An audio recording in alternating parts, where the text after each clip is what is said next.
So in this video we are going to discuss about JEE Mains expected marks versus percentile because कि आपका first attempt हो चुका है जैन वाला session का and your second attempt is gonna happen in April.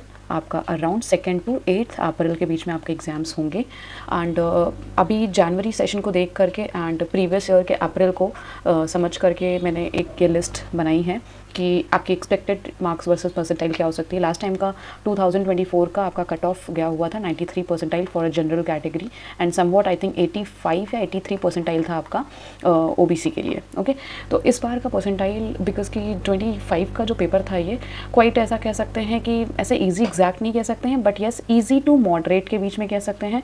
But कुछ paper बहुत ही difficult थे, जैसे 28 का पेपर वो काफ़ी डिफिकल्ट हो गया था।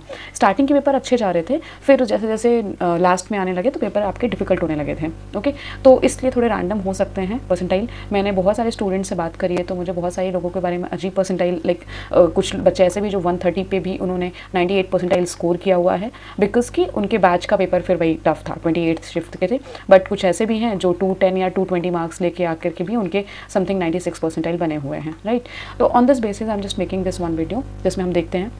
सो फर्स्ट अराउंड 280 प्लस में जो होंगे वो 99 परसेंटाइल या 100 परसेंटाइल के नियर बाई में होंगे। Okay 300 to 281 same way. अभी इसी से डाउनवर्ड हम नीचे देखेंगे कि 270 280 से 99.97 दिस।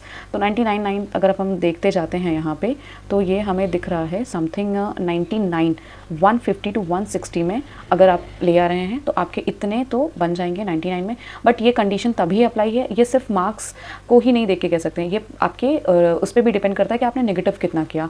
मतलब अगर आप 160 एंड 150 मार्क्स गेन किए हैं एंड उसमें आपके नेगेटिव बहुत ही मिनिमम, मैं आपको कह सकता हूँ 3 से 4 अगर नेगेटिव हैं तो आप डेफिनेटली इतने स्कोर कर सकते हैं 99 something. Okay because as I told कि I have talk to many of student जिसमें मैंने देखा कि उनके काफ़ी 130 पे भी मार्क्स दिख रहे हैं। नेक्स्ट अभी फिर अगर अपन देखते हैं 98 फिर ये 94, तो 94 91 to 100 हो रहा है। बट मुझे थोड़ा सा मतलब ऐसा मैं एग्जैक्ट तो नहीं कह सकती, it is also expected but yes ये ऐसा हो सकता है क्योंकि पेपर थोड़े से इस तरीके से जा रहे हैं। अभी अप्रैल अटेम्प्ट को देख करके ही हम पूरा क्लियरली समझ पाएंगे, राइट। तो इस बार का कट ऑफ जो होगा, जो मुझे लग रहा है कि यही 93 से 94 के बीच में आ सकता है कट ऑफ, है ना। पेपर लास्ट टाइम से कट ऑफ ही वही रहने वाली, जितना लास्ट टाइम था उसी के आसपास ही रहेगी।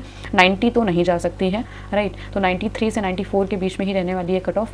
एंड जस्ट अभी मैं सेकंड अटेम्प्ट के लिए आप लोगों को बोलूँगी क्योंकि आपने फर्स्ट अटेम्प्ट दे लिया, आपको समझ में आ गया है क्या है कैसे करके है और कहाँ कहाँ गलतियाँ हैं, अब तो आप रिवाइज ही कर रहे हो। बट सेकंड अटेम्प्ट के लिए मैं बस एक ही चीज़ बोलूँगी, try to avoid your negative marking.